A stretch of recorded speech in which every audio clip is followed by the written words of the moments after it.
तस्वीर सामने आई तो इंडिया में ऊधम मच गया। तो फिर पाकिस्तान ने बताया कि हमारे पास इस 60। Hey guys, welcome to my channel. मेरा नाम मेरा बाल ही मुंह में चला गया। मेरा नाम आतिफ इकबाल है और आज मैं रिएक्शन देने वाला हूँ INS विक्रांत वर्सेस नजब उल हरम। ये नाम है क्या, पता नहीं कौन है ये, बाजवा समथिंग। ये I have no idea who is this guy. तो डिफेंसिव डिटेक्टिव की वीडियो है, तो चल के देखते हैं आखिर सर क्या कहना चाह रहे हैं। मैं अभी मैगी खा के उठा हूँ। किस्मत इतनी अजीब है कि जब मैं इंडिया में था तो मैं मैगी छूता भी नहीं था, क्योंकि बचपन में इतना खाया था कि मैगी खाने की आदत ख़त्म हो गई थी। तो मैगी खाना बंद हो गया था, यहाँ पे मुझे मैगी भी खाना पड़ रहा है। अफसोस की बात है, क्या करें, वो भी खाने में। इंडिया में तो चलो लोग मज़े के लिए खाते हैं मैगी, साला खाने पे खाना पड़ रहा है मैगी यार। एनीवे, सब फालतू की बात है। चल के वीडियो स्टार्ट करते हैं। अगर अच्छा लगेगा मैं बताऊंगा और मैं आखिरी में अपना ओपिनियन भी दूंगा कि आखिर क्या है वीडियो इज ओवरऑल अबाउट। चलो फिर स्टार्ट करते हैं। 3, 2, 1 गो।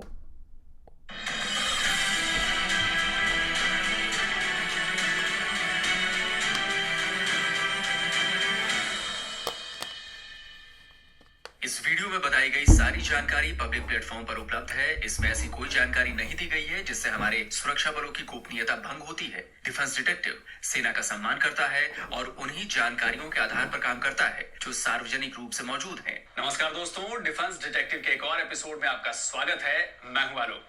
तो आज के इस वीडियो में मैं आपको पाकिस्तान के एक ऐसे सुपर प्लान के बारे में बताने जा रहा हूं जिसके जरिए वो भारत के एयरक्राफ्ट कैरियर को, यानी कि अभी जो मान लीजिए INS विक्रमादित्य है या INS विक्रांत है, उसको चुटकियों में तबाह करने का दावा कर रहा है। यूट्यूब पर पाकिस्तान के एक बहुत बड़े डिफेंस एक्सपर्ट हैं, नजम उल हसन बाजवा। इनके मुताबिक पाकिस्तानी नेवी और एयरफोर्स ने मिलकर एक ऐसा प्लान तैयार किया है जो बड़ा ही स्मार्ट वर्क है और इसके जरिए वो INS विक्रांत को यूं चुटकियों में डुबा देंगे। पाकिस्तान एयरफोर्स और पाकिस्तान नेवी ने मिलकर एक बड़ा शानदार प्लान बनाया है to destroy this aircraft carrier. तो पाकिस्तान ने एक मास्टर प्लान रेडी किया है। वो मास्टर प्लान क्या है, सुनिएगा। अब मैं आपको एक चीज दिखाने जा रहा हूं। 2012 में हुआ ये कि चाइना में एक मिसाइल उन्होंने शो किया। उस मिसाइल का नाम था CM-400। ये CM-400 मिसाइल बहुत शानदार था। इसे स्पेशली डिजाइन इसलिए किया गया था कि ये वॉरशिप्स को तबाह कर सके, खास तौर पर एयरक्राफ्ट कैरियर को तबाह कर सके। तो बकौल मिस्टर बाजवा, पाकिस्तान का जो ये सुपर प्लान है, इसके मुताबिक उनका जो फाइटर जेट है JF-17, उसमें इस मिसाइल को फिट कर दिया गया है। और उस मिसाइल की जो तस्वीर जो उस JF-17 के साथ है, वो तस्वीर सामने आते ही भारत एकदम डर गया है उससे। भारतीय सेना के भीतर खलबली मच गई है। ऐसा मैं नहीं कह रहा, ऐसा मिस्टर बाजवा कह रहे हैं। अब एक और बड़ा दिलचस्प काम होता है जिससे इंडिया को पसीने आ गए। वो काम ये था, तस्वीर देखिएगा। 2018 में ये तस्वीर सामने आती है जिसमें ये नजर आ रहा है कि JF-17 थंडर जो त्यारा है, इसके साथ यही CM-400 मिसाइल लगे। और जब ही ये तस्वीर सामने आई तो इंडिया में ऊधम मच गया। तो फिर पाकिस्तान ने बताया कि हमारे पास इस 60 CM-400 मिसाइल ऊधम मच गया भाई, मुझे पता भी नहीं है। पाकिस्तान ने चाइना से खरीद रखे हैं ओनली $100 मिलियन, यानी कि $100 मिलियन में हमने इंडिया को $8 बिलियन का नुकसान पहुंचाने का सामान यूं कर लिया। और इसे कहते हैं स्मार्ट थिंकिंग, स्मार्ट वर्क। अरे बाजवा जी, थोड़ा पढ़ लिख लेते, थोड़ा जान समझ लेते, जानकारी इकट्ठा कर लेते कि आखिर डिफेंस सिस्टम हो या फिर एयरक्राफ्ट कैरियर्स हैं, ये कैसे ऑपरेट करते हैं, कैसे काम करते हैं। अगर जान लेते तो आप ऐसी बहकी बातें ना कर रहे होते। वैसे मुझे लगता है कि आपने ये बातें इसलिए भी कही क्योंकि अगर आप सच बताते, सारी स्पेसिफिकेशंस, सारी तकनीकी डिटेल्स अगर सही बताते, तो फिर प्रोपेगेंडा कैसे कर पाते। तो प्रोपेगेंडा फैलाने के लिए आपने थोड़ी सी इधर से बात और बाकी जो लफाजी और हवा में की जाने वाली बातें हैं बिना किसी जानकारी के, वो आपने इस वीडियो में पेश कर दी हैं। और आपको लगता है कि ये बड़ा ही स्मार्ट वर्क है। तो चलिए भाई, जिस मिसाइल की आप पहले बात कर रहे हैं, जरा उस मिसाइल के बारे में जान लेते हैं। CM-400 मिसाइल को चीन ने बनाया है। ये YJ-12 एंटी-शिप मिसाइल का छोटा और हल्का वेरिएंट है। क्योंकि इसे फाइटर जेट से फायर करने के लिए बनाया गया है। इसका वजन 400 किलो है। वॉरहेड का वजन 150 से 200 किलो हो सकता है। रफ्तार 4 मैक की है और इसकी रेंज 100 से 250 किलोमीटर तक की है। अब इसी मिसाइल के जरिए नजम बाजवा जी दावा कर रहे हैं कि पाकिस्तानी एयरफोर्स भारत के INS विक्रांत या किसी भी दूसरे एयरक्राफ्ट कैरियर को चुटकियों में तबाह कर सकती है। तो अब इंडिया के इस एयरक्राफ्ट कैरियर, जो कि दो मैंने आपको बताया उनके पास, एक विक्रांत और एक विक्रम आदित्य, इन दोनों के मुकाबले में पाकिस्तान के पास अब एक ऐसी टेक्नोलॉजी आ चुकी है जिससे इंडिया का हलक सूखा हुआ है। और इस CM-400 मिसाइल से अब इंडिया के एयरक्राफ्ट तैयार कैरियर को तबाह करने की पूरी तैयारी है। इससे अपने टारगेट को निशाना बनाने के लिए नीचे नहीं जाना पड़ता है। ये 34,900 फीट से टारगेट कर सकता है। दोस्तों, बाजवा जी की एक खासियत तो आपको माननी पड़ेगी कि बाजवा इसमें उनकी तारीफ तो आपको करनी पड़ेगी उनकी कि झूठ भी इतने भरोसे और यकीन के साथ बोलते हैं कि ज्यादातर पाकिस्तानियों को यह लगता होगा कि भाई ने जो बात कह दी है वो बात सही होगी। सही अब बताइए, INS विक्रांत जो है वो इनके सामने हलवे की तरह रखा गया है, तश्तरी में पेश कर दिया गया है और उधर से JF-17 आएगा और वो INS विक्रांत को खा जाएगा। इतना आसान होता तो फिर बात ही क्या थी। तो जिन लोगों को बाजवा जी की बातों पर पूरा भरोसा है, उन्हें मैं थोड़ी सी जानकारी देना चाहूंगा कि एयरक्राफ्ट कैरियर कैसे ऑपरेट होते हैं और क्यों उन्हें JF-17 जैसे फाइटर जेट से तबाह करना पाकिस्तान के लिए तो नामुमकिन है। इसे समझने के लिए पहले JF-17 की रेंज के बारे में जानना होगा। अभी पाकिस्तान के पास JF-17 ब्लॉक 2 फाइटर जेट है। ब्लॉक 3 की अभी चीन में टेस्टिंग चल रही है, उसके आने में अभी वक्त है। इसलिए मौजूदा ब्लॉक 2 की रेंज में आपको बता रहा हूं। इसकी रेंज है 1320 किलोमीटर, कॉम्बैट रेंज है 800 किलोमीटर और 3 ड्रॉप टाइम के साथ फेरी रेंज है 2500 किलोमीटर। लेकिन चूंकि बात जंग की हो रही है तो कॉम्बैट रेंज पर ही बात होगी, जो है 800 किलोमीटर। अब जरा इस मैप को देखिए। पाकिस्तानी एयरफोर्स का समंदर के किनारे कराची के पास मसरूर एयरफोर्स बेस है, क्योंकि भारतीय नेवी को काउंटर करने के लिए सबसे करीबी एयरबेस यही है। तो अगर अरब सागर में मौजूद भारतीय एयरक्राफ्ट कैरियर INS विक्रांत पर हमला करने के लिए अगर JF-17 मसरूर एयरबेस से उड़ान भरता है तो उसकी कॉम्बैट रेंज है 800 किलोमीटर, यानी वो इससे ज्यादा दूर नहीं जा सकता। अब ये बात तो इंडियन नेवी को भी पता है, तो इसीलिए उसने INS विक्रांत को रख दिया है 1000 किलोमीटर दूर।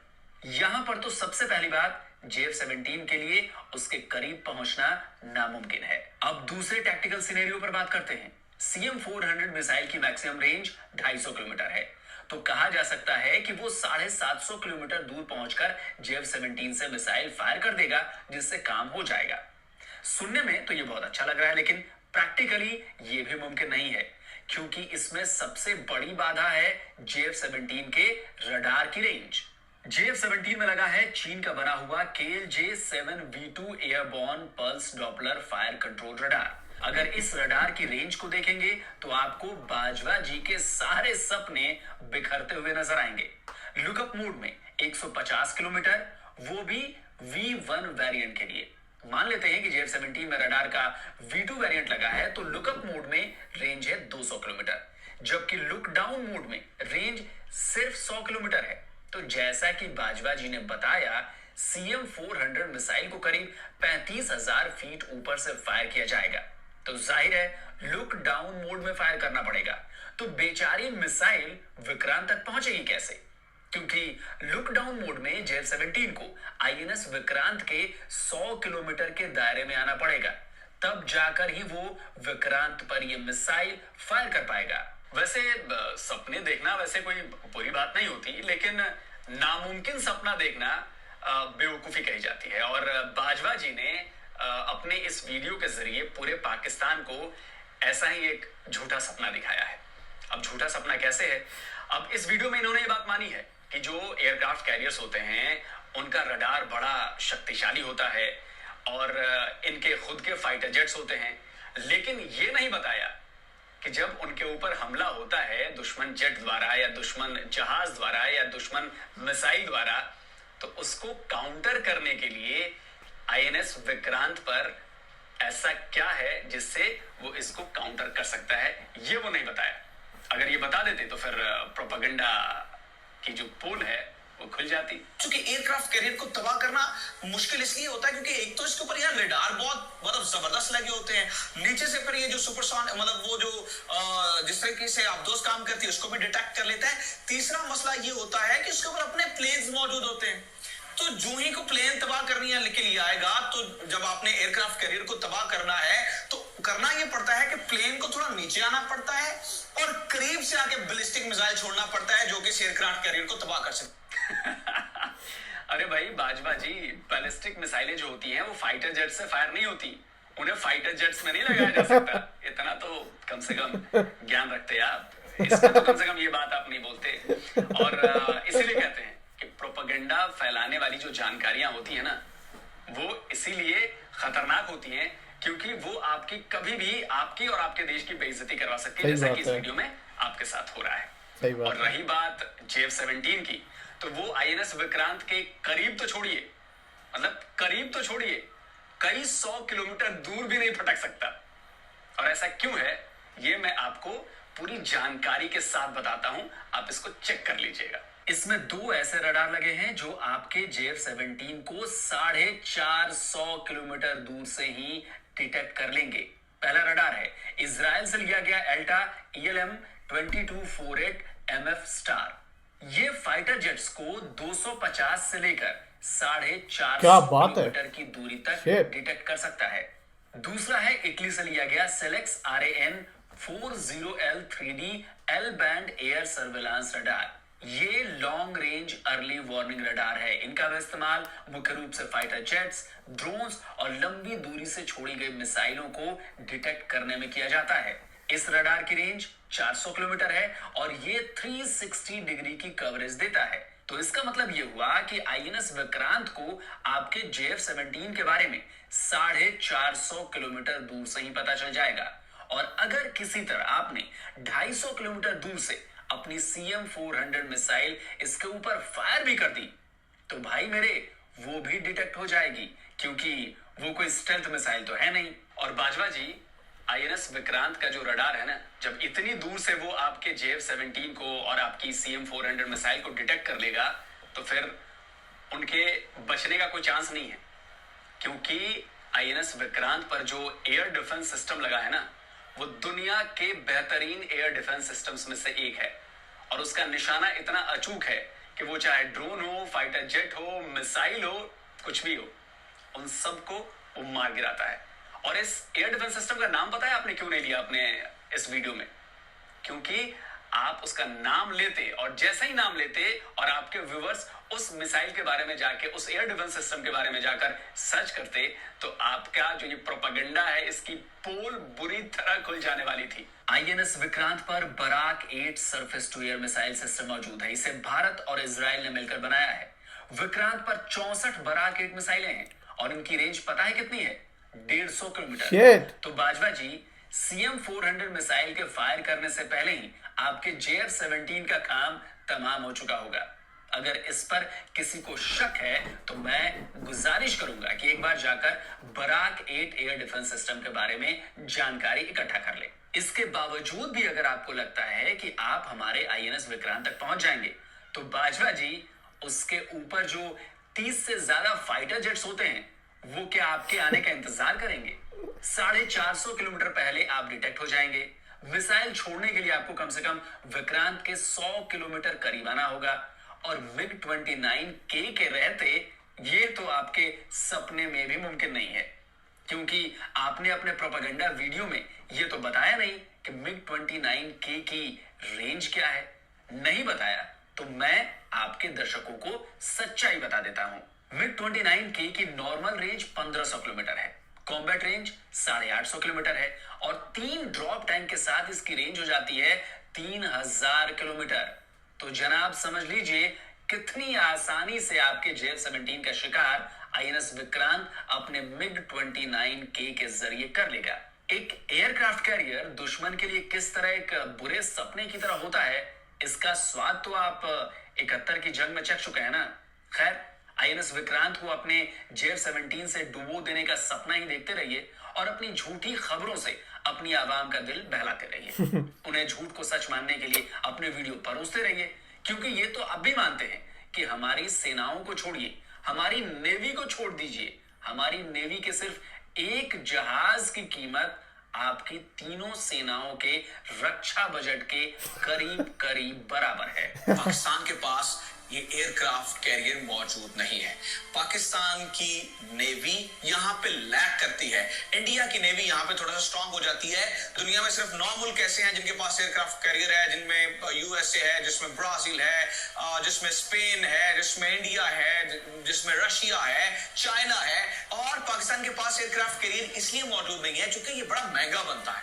अगर पाकिस्तान को अपना एयरक्राफ्ट कैरियर बनाना है तो पाकिस्तान के पास टेक्नोलॉजी भी मौजूद है, हर चीज मौजूद है, लेकिन आपको तकरीबन $6.5 बिलियन इस एयरक्राफ्ट कैरियर को बनाने में लगेंगे। और उसके ऊपर जो जहाज आते हैं तकरीबन $2-2.5 बिलियन, आप इसके भी लगा लें तो $8-9 बिलियन आपको सिर्फ और सिर्फ एक एयरक्राफ्ट कैरियर बनाने में लग जाते हैं। और पाकिस्तान का पूरा जो टोटल बजट है एक साल का दिफा का, वो है $11 बिलियन। पाकिस्तान के पास एयरक्राफ्ट बनाने की तकनीक मौजूद है। अरे भाई इतना बड़ा झूठ तो मत बोलिए यार, सरेआम मतलब शर्म भी आएगी किसी और पाकिस्तानी को ये बात कहने में कि भाई उसके पास एयरक्राफ्ट कैरियर बनाने की तकनीक मौजूद है। अरे आपके औकात नहीं है। औकात होती ना भी बनाने की तो अब तक आप कितने अपने पानी के जहाज बना चुके होते, चाइना से ले नहीं रहे होते। सही बात है। और भारत की नेवी को देखिएगा, कितने सारे जहाज हमने स्वदेशी बनाए, एयरक्राफ्ट कैरियर तक स्वदेशी बना दिया है। और आपके झूठ बोलने की आदत इतनी जबरदस्त है ना, जो आपकी और आपके देश पाकिस्तान की बेइज्जती करवाती है बाजवा जी, कि आपने तो इस वीडियो में ये भी बोल दिया कि CM-400 न्यूक्लियर वॉरहेड लेकर जा सकता है। बताइए। न्यूक्लियर JF-17 के साथ जो CM-400 है, ये वॉरहेड्स लेके जा सकते हैं। वॉरहेड से मुराद ये एटमी हथियारों को लेके जा सकते हैं। तो दोस्तों, अब तक तो आपको समझ में आ गया होगा कि ये जो बाजवा जी हैं, तथाकथित डिफेंस एक्सपर्ट, इनकी सारी वीडियो जो है झूठी, आधारहीन, विदाउट फैक्ट्स होती हैं और सिर्फ घुमा फिराकर बातों को कहना, भारत डर गया, पसीने पर छूट रहे हैं, ये सब वो सब। खैर ठीक है, उनका काम है, वीडियो के व्यूज मिलते हैं, लेकिन सच्चाई से दूर दूर तक वास्ता होता नहीं है। और ये वीडियो मैंने इसलिए बनाने की सोची क्योंकि भाई बाकी जो दर्शक है पाकिस्तान के, वो भी अगर मेरी इस वीडियो को देखेंगे तो कम से कम उनको ये तो लगेगा कि यार ये भी पॉइंट है यार, ये क्यों इतना झूठ बोलता है। अरे एक आध लोग भी अगर विश्वास कर लें तो ठीक है, खैर कोई बात नहीं। और रही बात एयरक्राफ्ट विक्रांत को डुबाने की, तो वो तो इसलिए भी और मुश्किल है क्योंकि बाजवा जी ने एक और बात नहीं बताई। एयरक्राफ्ट कैरियर्स कभी अकेले नहीं जाते जंग में, कैरियर स्ट्राइक ग्रुप जाता है और इस ग्रुप में होते हैं डिस्ट्रॉयर्स, फ्रिगेट्स, कॉर्वेट्स, समझ रहे हैं ना। तो पूरा दल बल साथ में चलता है और इन सब के पास खतरनाक ताकतें होती हैं, खतरनाक हथियार होते हैं और आसपास इनके फटकना। आपकी नेवी तो छोड़ दीजिए यार, नेवी तो आपकी कहीं टिकती ही नहीं है। एयरफोर्स के JF-17 को पहुंचने के लिए नामुमकिन है। कैरियर स्ट्राइक ग्रुप का मतलब यह होता है कि एयरक्राफ्ट कैरियर के साथ उसके ग्रुप में कई डिस्ट्रॉयर्स, फ्रिगेट्स, कॉर्वेट्स और दूसरे जहाज होते हैं और इन सब के पास भी दुश्मन के फाइटर जेट्स, सबमरीन्स, दूसरे जहाज और दुश्मन की मिसाइलों को मार गिराने की काबिलियत होती है। तो जो लोग बाजवा जी के वीडियो को देखकर खुश हो रहे होंगे कि पाकिस्तान ने बड़ी स्मार्ट थिंकिंग और स्मार्ट वर्क दिखाया है, तो ये झूठ का गुब्बारा है जो अब फूट चुका है। तो भाई जो लोग बाजवा जी का वीडियो देखते हैं, कम से कम भाई मेरी उनसे गुजारिश है कि भाई फैक्ट चेक कर लिया करें कि क्या हो सकता है और क्या नहीं हो सकता है। सिर्फ लफ्फाजी पर, बातों पर नहीं जाएं। खैर आपकी मर्जी है, आपको सच मानना है सच मानिए, झूठ मानना है झूठ मानिए, कोई हमारे ऊपर, कोई हमारी सेहत के ऊपर कोई फर्क नहीं पड़ता। तो दोस्तों उम्मीद है आपको डिफेंस डिटेक्टिव का ये वीडियो पसंद आया होगा। तो भाई अगर पसंद आया तो इसे ज्यादा से ज्यादा लाइक करिए, ज्यादा से ज्यादा शेयर करिए, क्योंकि सही और सटीक जानकारी देश के कोने कोने तक पहुंचे, ये मैं चाहता हूं। तो जल्दी हाजिर होता हूं एक और नए वीडियो के साथ। नमस्कार, जय हिंद। नमस्कार, जय हिंद। ऑलराइट, तो वीडियो ख़त्म हो गई है। मुझे लगा कि शायद ये बाजवा जो है वो जो है ना प्राइम मिनिस्टर, सॉरी पाकिस्तान का जो ISI चीफ है बाजवा, उससे रिलेटेड है। अजीब बात है यार, ये वही ना, ये बड़ी लॉजिकल बात है कि आप जेट लाओगे और ला के फट से डिस्ट्रॉय कर दोगे। अरे भाई जो एयरक्राफ्ट होते हैं इनमें जो बेसिकली होता है, इससे बहुत सारे प्लेन्स होते हैं, हमारे खुद के जेट्स लगे होते हैं, अलग अलग रेडार होता है, डिटेक्टर होता है, बहुत ज़्यादा रेडार डिटेक्टिव मिसाइल्स भी होती है कि जैसे वो डिटेक्ट करेगा मिसाइल, अमेरिका की तो शिप्स में होती हैं कि जैसे वो डिटेक्ट करेगा मिसाइल छोड़ के वो ऑलरेडी अपने आप को डिफेंड कर लेगा, इंडिया के पास भी होगा। तो ये सारी चीज़ें होती हैं, पता नहीं ऐसा क्यों करते हैं। मुझे लगता है कि देखो, वीडियो बनाना और वीडियो बना के उसमें अपने कंट्री के बारे में अच्छा बोलना ये हर इंसान करता है, हर पेट्रियोटिक करता है, पर झूठ बोलना ये लॉजिकल बात है। जैसे कि मेजर गौरव आर्य कितनी बार कहते हैं कि देखो, जैसे कि मेजर गौरव आर्य ने कहा कि पाकिस्तान में गरीबी है, और हम ये नहीं कहते कि इंडिया में गरीबी नहीं है, इंडिया में भी गरीबी है, पर हर साल हमें इम्प्रूवमेंट करना होता है, दिखाना होता है, पर पाकिस्तान और गरीब होता गया। तो वही बात है। तो मेजर गौरव आर्य कहता है जो सच है वो बोलना है, चाहे उसमें आपको बुरा क्यों नहीं लगे। मेजर गौरव आर्य ने यह भी कहा था कि ये अपने आप को कहते हैं आईएसआई जो है नंबर 1 एजेंट है वर्ल्ड में, जबकि उन्होंने कहा कि हम नहीं कहते कि हमारा रॉ जो है नंबर 1 एजेंट है।